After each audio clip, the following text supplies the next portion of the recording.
Were the Post Malone London shows worth the wait? After being rescheduled due to the tube strikes, we finally made it to Tottenham Stadium for Post Malone with Jelly Roll on the big ass world tour. And what a pair of shows they were. We ended up going down for both nights this time round. Some really cheap tickets were going up prior to the show, so we just thought, why not? I've never been to Tottenham Stadium before, and it was alright to be fair. It was easy to get in, obviously state of the art. Wembley has more experience of hosting live shows, and there is more facilities around it, but in time I could easily grow to like this venue for live performances. These were the very last shows of the tour, so merch was limited. I grabbed a tee, but I did miss out on the long bed vinyl and a hat. The vibes for these shows though were great, to be fair. I was worried it'd be half empty with so many tickets still floating around, but that literally wasn't an issue at all. There was some speculation Jelly Roll might not have made it to night one, since he had played Vegas the night before, but the guy showed up, delivered, and completely blew it away. He was incredible. Like, there's no other way to describe it. Not only does he come across as a nice guy, but he's a brilliant performer and sounds great.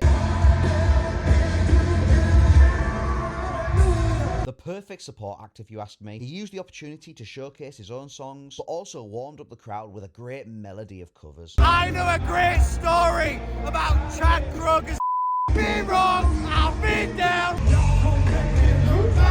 You could also tell he was super appreciative of being there, and rightly so. And then, if things couldn't get any better, it was time for Post Malone. A proper headline stadium show from start to finish. I felt I got my money's worth with a £140 Golden Circle ticket, so never mind the people that got their tickets for free.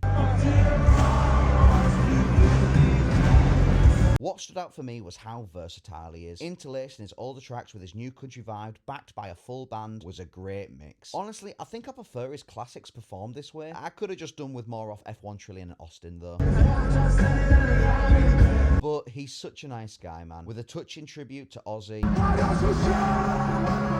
a heartfelt duet with Jelly Roll. Your music saves people, Post. We love you, Posty. We love you, Posty. And giving a fan the opportunity to perform with him.